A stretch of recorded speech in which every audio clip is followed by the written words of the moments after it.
Friends, welcome to this new lesson. हम लोग MCQs discuss कर रहे हैं।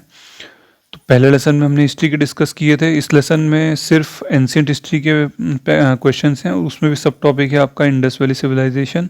ठीक है, तो शुरू करते हैं। पहला क्वेश्चन है आपका, which of the following is related to Harappan civilization. तो देखो, हड़प्पन सिविलाइजेशन पूछा है तो पहले मैं आपको बता दूं, जो इंडस वैली सिविलाइजेशन है उसी को हम हड़प्पन सिविलाइजेशन भी बोलते हैं। क्यों बोलते हैं? Because the first site was Harappa, that's why it is also known as Harappan civilization. Sumerian civilization है आपकी, ये मेसोपोटामिया में है। मेसोपोटामिया कहाँ है? जो मॉडर्न डे आपका जो अरब पेनिनसुला है, अरब, इराक, सीरिया, ये सब मेसोपोटामिया। ठीक है, टिग्रिस और यूफ्रेट्स रिवर जो है ना आपकी, वो वहाँ पे ये वाली सिविलाइजेशन थी। मेसोपोटामिया सुमेरियन सेम है। तो यहाँ क्वेश्चन ने पूछा है कि कौन सी सिविलाइजेशन को हड़प्पन सिविलाइजेशन भी बोलते हैं, तो इंडस वैली। ठीक है, अगर रिवर्स क्वेश्चन है तो भी आप ध्यान रखना। तो थोड़ा और इसमें एक्स्ट्रा इन्फॉर्मेशन देखते हैं। तो देखो, Harappa was the first archaeological जो साइट थी इंडस वैली की जो डिस्कवर हुई थी। किसने डिस्कवर किया था इसको इन द ईयर 1921 जो दयाराम साहनी थे उन्होंने डिस्कवर किया था। एक आपकी एक और साइट है मोहनजोदारो। मोहनजोदारो जो साइट है आपकी, तो मोहनजोदारो को डिस्कवर किया था आर.डी. बनर्जी ने। ठीक है, तो ये था। उसके बाद 3 फेस हैं आई एम जो इंडस वैली सिविलाइजेशन का। एक ये अर्ली फेस, आपको स्ट्रेंज फैक्ट देखने को मिलेगा जब आर्कियोलॉजिस्ट ने ये फाइंडिंग्स करी। तो जैसे ये आपका इंडिया, रफली इंडिया, ठीक है, इधर आपका पाकिस्तान। तो आप देखोगे, अगर आप मैप देखोगे तो इस वाले फेस में मतलब जो एविडेंस मिले हैं यहाँ के 3300 BC और 2600 BC, तो ये काफ़ी ज़्यादा है, काफ़ी ज़्यादा साइट्स हैं। उसके बाद एक ब्रेक आया बीच में और उसके बाद जो मेच्योर फेस मिला वहाँ पे जो साइट्स हैं वहाँ पे ज़्यादा डेवलप्ड दिखती हैं, ज़्यादा सिविलाइज्ड दिखती हैं। फॉर एग्जांपल हड़प्पा, लेकिन वो साइट्स कम हैं, उनकी नंबर्स कम हैं। ठीक है, तो अर्ली हड़प्पन अगर आपको ये कोई स्टेटमेंट देगा तो एनसीईआरटी क्लास 11th में ऐसा स्टेटमेंट लिखा हुआ है कि अर्ली हड़प्पन फेस में ज़्यादा साइट्स थी और मैच्योर हड़प्पन फेस में साइट्स की संख्या कम हो गई थी। Though they are developed but the number is less. ठीक है, तो ये हो गया रफली जो इंडस वैली का हम टाइम पीरियड मानते हैं ना, वो कब मानते हैं? 2600 से 1750 BC के आसपास। तो ये मानते हैं कि ये जो एक टाइम पीरियड था इसमें बहुत ज़्यादा इंडस वैली सिविलाइजेशन फ्लोरिश करी थी। ठीक है, अगला क्वेश्चन देखते हैं। The local name of Mohenjodaro is, तो सिंपल है, माउंड ऑफ डेड। तो ये ऐसा लोकल से नाम क्यों दिया इसको? मोहनजोदारो डिस्कवर किया था हड़प्पा के बाद, यही डिस्कवर हुआ था, आर.डी. बनर्जी। ठीक है, तो इसको माना जाता था ये काफी लार्जेस्ट आईवीसी साइट है, पर अभी हम देखेंगे कि this is not the IVC site, largest Indus valley site. ठीक है, पाकिस्तान में है मोहनजोदारो, हड़प्पा एंड मोहनजोदारो। तो माउंड ऑफ डेड इसलिए इसको कहते हैं कि जो गांव वाले थे वहाँ पे, उन्होंने देखा कि पुरानी चीज़ें जो उनके पूर्वजों की चीज़ें हैं तो वो काफ़ी ज़्यादा एक पूरा ढेर सा था, तो इसलिए उसको ऐसा नाम दिया कि माउंड ऑफ डेड। ठीक है, दूसरी इन्फॉर्मेशन देखते हैं इससे रिलेटेड। तो माउंट जो है आपका मोहनजोदारो है, ओरिजिनल नेम नहीं है, but one given by local villagers referring to the mound of deads. ठीक है, और इसको आप कमेंट सेक्शन में बताओ कि ये कौन सी डिस्ट्रिक्ट में है, ये पाकिस्तान की है, एक पर्टिकुलर एरिया भी है, तो आप वो कमेंट में बताओ। ठीक है, the tower and hillocks of the abundant debris of the bricks that their forefathers had notice in the surrounding. मतलब वही मैंने आपको बताया कि जो उन्होंने देखा ऐसे जो ब्रिक्स थी, तो उसके जो ऐसे एक माउंड सी बनी थी, ढेर लगी हुई थी, तो इसलिए उसको मोहनजोदारो बोला। ठीक है, तो इंडस वैली की साइड में कौन सी रिवर में है ये? जो आपकी इंडस रिवर में है, इंडस रिवर की बैंक पे मोहनजोदारो साइट है। ठीक, अगला देखो कि ये क्वेश्चन आ गया, हड़प्पा जो है कौन से रिवर की बैंक पे है? तो देखो ये जैसे आपका 1 second, this is India, okay, ये आपका राजस्थान, इधर गुजरात, ठीक है, इधर आपका साउथ इंडिया शुरू हो गया, फिर इधर आपका नॉर्थ ईस्ट, ये इधर आपका पाकिस्तान, और यहाँ से इंडस निकलती है। ठीक है, तो यहाँ पे जो है ना आपका हड़प्पा है।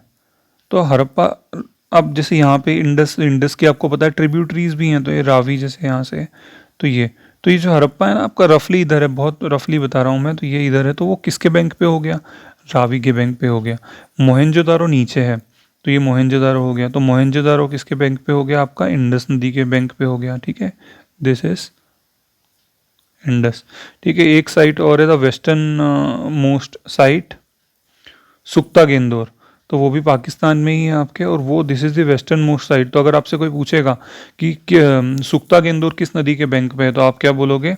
सुक्ता Dor is on the banks of Indus river, ठीक है। तो ये तीनों साइट्स पाकिस्तान में ही है, हड़प्पा, मोहनजोदारो एंड दैट सुक्ता गेंदोर, ओके। एंड अगर आपको कोई नॉर्थ से साउथ साउथ अरेंज करने के लिए कहेगा तो आप क्या कहोगे? HMS, Harappa, Mohenjodaro and that सुक्ता गेंदोर, ठीक। तो ये क्वेश्चन हो गया हमारा, Ravi is the answer. Mohenjodaro का पूछेंगे तो इंडस, सुक्ता गेंदोर का पूछेंगे तो इंडस, ठीक है। यहाँ पे हरियाणा में भी साइट हैं कुछ, तो हरियाणा में आपकी कौन सी साइट है? जैसे कि राखीगिरी, बनावली, तो ये हरियाणा में सतलज नदी जो है आपकी उसके बैंक्स पे हैं, ठीक है।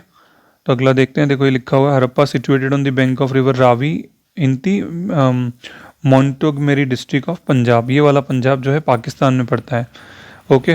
जो मोहनजोदारो है वो लरकाना डिस्ट्रिक्ट में, मैंने आपसे पूछा था क्वेश्चन, यहाँ बता दिया है, तो लरकाना डिस्ट्रिक्ट में है, रिवर इंडस बैंक पे। रोपर सतलज में, Ropar is in Haryana. Chanhudaro Indus river पे है, ठीक है, ये भी उधर पाकिस्तान में ही है। कालीबंगन राजस्थान, ठीक है, और धोलावीरा गुजरात। तो ये जो कालीबंगन है ये राजस्थान में है। यहाँ पे अगर आपसे कोई पूछेगा क्या मिला था, तो प्लग्ड जो फील्ड है, प्लग्ड फील्ड का एविडेंस यहाँ मिला था, ठीक है। अर्लीस्ट एविडेंस ऑफ सिल्वर कहाँ मिला था? सिल्वर हड़प्पन में यूज होता था, ठीक है। Iron was not used but silver use होता था, ठीक है। तो ये है, तो ये देख लो। और क्या यूज़ करते थे हड़प्पन्स? तो Harappans generally use copper use करते थे, ब्रोंज यूज़ करते थे। Bronze is an alloy, alloy क्या होता है? जो दो मेटल से बनता है, तो कॉपर एंड जिंक का एलॉय होता था। गोल्ड और सिल्वर के भी एविडेंस मिले हैं, कॉटन का भी एविडेंस मिला है यहाँ पे। स्ट्रेंजली आयरन का कोई एविडेंस नहीं मिला यहाँ पे। लेड का एविडेंस भी मिला है, ठीक है। अगला देख लो, तो अगला है आपका, कौन से एनिमल की सील जो है आपको हड़प्पा में नहीं मिली? तो काऊ की नहीं मिली, एलिफेंट मिला है, राइनो मिला है, टाइगर मिला है, बुल भी मिला है, ठीक है। तो हम मैंने आपसे लास्ट लेसन में भी डिस्कस किया था हमने कि एग्रीकल्चर जब हम पढ़ रहे थे, तो एग्रीकल्चर जब हम पढ़ रहे थे तो हमने देखा था कि क्या किसान खेती भी करते थे वहाँ पे इंडस वैली के टाइम। तो एक तो बुल सील पे जो है, सील बनी होती थी ना हड़प्पन टाइम की, तो वहाँ सील पे बुल मिला है, तो इसका मतलब उनको बैल के बारे में पता था। कालीबंगन से प्लग्ड फील्ड मिली है, तो इस तरह से हम बताते हैं कि वहाँ एग्रीकल्चर का सीन था। काऊ का कोई एविडेंस नहीं मिला है। 1 सेकेंड, तो ये देखो, एलिफेंट, राइनो, टाइगर, शेप, इन सब के एविडेंस मिले हैं, ठीक है। और हॉर्स का एविडेंस भी मिला है, लेकिन हॉर्स में थोड़ा सा कंट्रोवर्सी है। एविडेंस जरूर मिला है, गुजरात में एक जगह है सरतोड़ा, इस तरह से उसका नाम है, तो वहाँ पे मिला ज़रूर है, लेकिन ये कंफर्म नहीं है कि वो हड़प्पन कल्चर का था या नहीं था। एविडेंस तो है हॉर्स के, पर वो कंफर्म नहीं है कि वो हड़प्पन कल्चर का ही है, हो सकता है बात का हो। तो यूपीएससी ने भी इसको एक स्टेटमेंट दिया था कि क्या हॉर्स का एविडेंस मिला है इंडस वैली साइड से, मतलब हॉर्स क्या थे वहाँ पे, तो यूपीएससी ने उसको माना है कि नहीं थे, ठीक है। तो काऊ नहीं मिली है आपकी। नेक्स्ट क्वेश्चन है आपका कि आर्कियोलॉजिकल सर्वे ऑफ इंडिया, इसके जब इंडस वैली साइट की डिस्कवरी हुई थी तो कौन डायरेक्टर थे? तो जो आपके जॉन मार्शल थे वो इसके डायरेक्टर थे। देखो 1861 में बना ASI, और उस टाइम इसके जो डायरेक्टर थे कनिंगम थे। तो ये जो कनिंगम थे सर, इन्होंने बहुत कंट्रीब्यूशन है इनका। इनको जो इंडस वैली की साइट थी ना, वो तो अराउंड 1875 में मिल गई थी, लेकिन उस टाइम क्या होता था, डिस्कवरी कैसे होती थी? रिटर्न सोर्सेस के अकॉर्डिंग होती थी। मतलब फॉर एग्जांपल, एक एग्जांपल देता हूँ आपको मैं, जैसे कि एक ट्रैवलर थे ह्यूनसोंग, ये आए थे, जो हर्षवर्धन रूलर था, हम जो पढ़ते हैं अराउंड 6th या 7th सेंचुरी में थे हर्षवर्धन, तो इनके टाइम आए थे।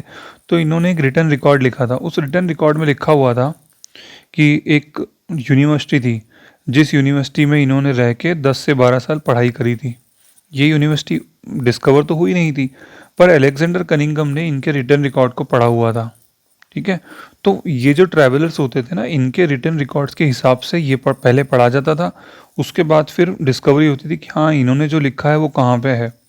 तो इन्होंने पढ़ा कि उस यूनिवर्सिटी के बारे में कनिंगम सर ने, और फिर उसके बाद जो इनको नालंदा यूनिवर्सिटी मिली, तो उससे ये समझ गए कि ह्यून सांग ने जिस यूनिवर्सिटी के बारे में लिखा है इनकी बुक में वो यही है। तो मैंने आपको यही बता रहा था कि पहले रिटन रिकॉर्ड्स के बेसिस जो रिटन रिकॉर्ड्स होते थे और उसके बाद उनका प्रूफ ढूंढा जाता था। तो सील मिली थी, तो इन्होंने क्या समझा कनिंगम सर ने कि ये जो सील है वो कब की है, वो अराउंड वही जो 6th सेंचुरी BC में जो डिस्कवरी हो रही थी ना, मौर्यन पीरियड, मगध और ये सब, तो ये वहीं से रिलेटेड है। ठीक है। लेकिन बाद में धीरे धीरे जो और भी सील्स मिली और फिर ये भी जॉन मार्शल आए, तो इन्होंने भी बहुत ज़्यादा एफर्ट्स दिखाए, दयाराम साहनी और बनर्जी इनको अपॉइंट किया ढूंढने के लिए। तो बाद में पढ़ा कि जो आपकी वैदिक सिविलाइजेशन थी उससे पहले भी एक सिविलाइजेशन थी, वो थी इंडस वैली। ठीक है। तो बाद में ये डिस्कवरी हुई, तो इनको बहुत क्रेडिट भी दिया जाता है। तो इस तरह से इंडस वैली साइट की डिस्कवरी हुई। और सर जॉन मार्शल का एक और क्रेडिट जाता है कि जो आर्कियोलॉजिस्ट होते हैं वो जनरली डिस्कवरी कैसे करते हैं, वर्टिकल करते हैं। जैसे मतलब एक जगह को खोदा, फिर उसके नीचे खोदा, तो यहाँ पे जैसे पहले टाइम पीरियड की मिल गई तो ऑब्वियसली नीचे जाएंगे तो वो और पुरानी मिलेगी, फिर नीचे जाएंगे तो और पुरानी मिलेगी। लेकिन इन्होंने क्या किया, इन्होंने इतना ज़्यादा इनको वो एक देखना था एवरीडे लाइफ के बारे में, इन्होंने हॉरिजेंटल एक्सकेवेशन करवाए। हॉरिजेंटल एक्सकेवेशन में क्या होता है, सेम पीरियड की चीज़ें मिलती हैं, तो इन्होंने वो करवाया, तो इसलिए इनका बहुत ज़्यादा क्रेडिट है। ठीक है।